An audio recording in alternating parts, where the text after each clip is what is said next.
Hi guys, good morning guys. Nandito po tayo ngayon sa Baleta.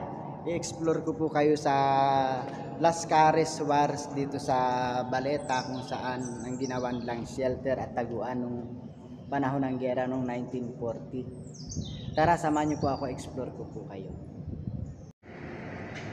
Umpisan po natin dito sa labas ng Las Cares Wars. Andito po tayo ngayon sa terminal o sa pinaka-termino ng Baleta ng Malta Public Transport dito sa Malta.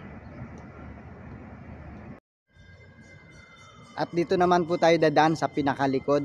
Ipapakita ko rin sa inyo para mapamiliarize po kayo kung saan po ang daanan ng Las Cares Wars Tunnel dito sa may Baleta, kung saan ito ay ginawa nilang shelter at taguan noong panahon ng giyera nang ginawa naman nila noong 1940 hanggang 1943 upang makaligtas sa kaguluhang nagaganap noong panahon ng World War II. Alam niyo po ba mga brother, mga tol, nag-umpisa ang World War II o pangalawang digmaang pandaigdig noong September 1, 1939. At ito naman po ay nagtapos noong September 2, 1945. At ito nga pong dinadaanan nating tunnel, ito po yung tinatawag na Las Cares Wars Tunnel na ginamit nila noong pangalawang pandaigdigang digmaan dito sa Malta. Ito po ay matatagpuan sa may pinakaunang pangalawang city na naging city dito sa Malta, yung Baleta. So ito nga po yung Baleta. Dito tayo sa may Las Cares War rooms papasok. Kaya po sinabi ko sa inyo na ang Baleta ang pangalawa sa naging city dito sa Malta, dahil ang unang naging city ng Malta ay ang Mdina, na tinatawag naman nila na the Old City, at sa ngayon naman ay tinatawag naman na the Silent City.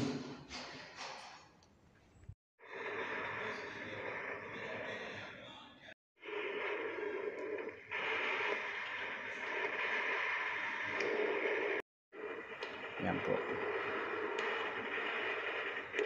Napakarami at pinakamadugong giyera na nangyari dito sa buong mundo. Ito yung pinaka-tunnel. Yung mga sundalo na nakipagdigmaan noong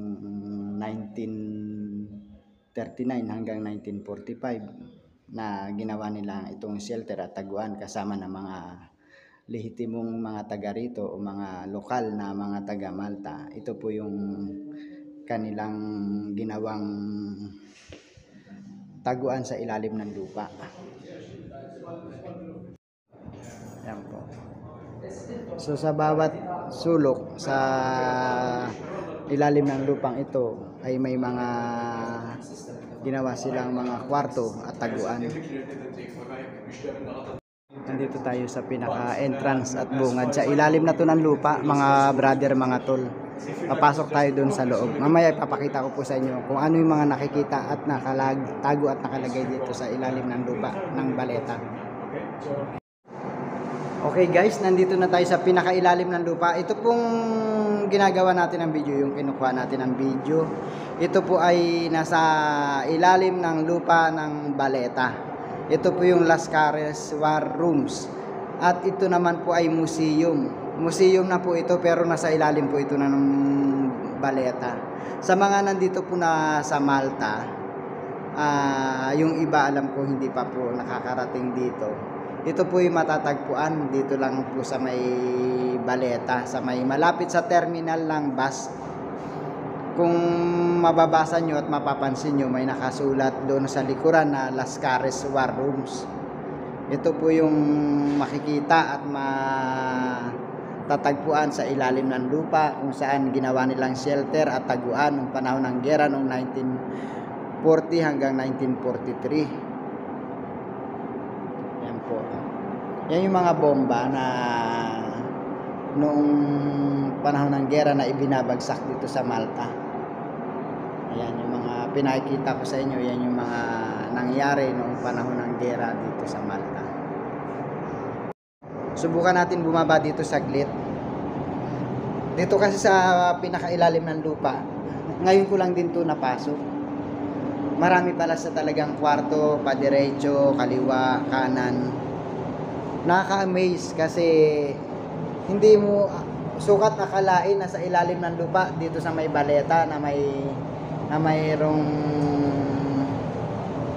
lalim na mahigit 40 talampakan ay meron palang mga ganitong nakatago sa baleta. Ayan. May mga maliliit silang mga opisina, pero sa mga officer siguro ng mga sundalo noong panahon ng giyera. Na-miss din ako kasi ang tagal ko na rito sa Malta. Ngayon lang din ako nakapasok at nakapunta dito. Nagulat ako na meron palang pasyalan at may museum sa Malta, sa baleta dito sa tunnel sa ilalim ng lupa.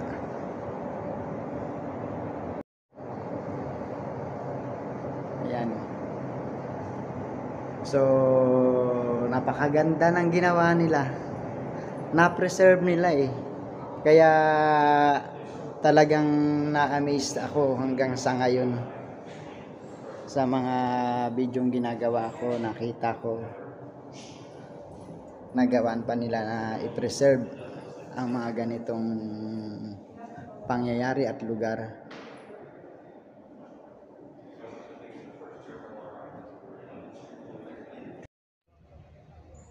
Hi guys, okay na po at alam nyo po ba na may entrance naman pala ang pagpunta rito sa Las Caras Wars Museum. Pero dahil ako nga po ay gumagawa ng video, nabigyan po ako ng magandang discount. Dahil sabi ko nga, ako po ay nagbablog at gagawa ko ng video para ma-explore yung Las Caras Wars Museum dito sa Malta. Kasi marami namang mga nandito na sa Malta pero hindi nga po alam at hindi sila nakapunta rito dahil mga busy nga po sa trabaho. Kaya itong ginawa kong video para malaman at mapamilyarize at yung mga gustong pumunta rito, nandito lang po sa Baleta Terminal dito sa Malta, yung Las Caras Wars po, sa pinakailalim ng lupa. May entrance po na 20 euro sa mga visitor, sa mga turista, para mapanatiling malinis at ma-preserve yung mga ganitong lugar.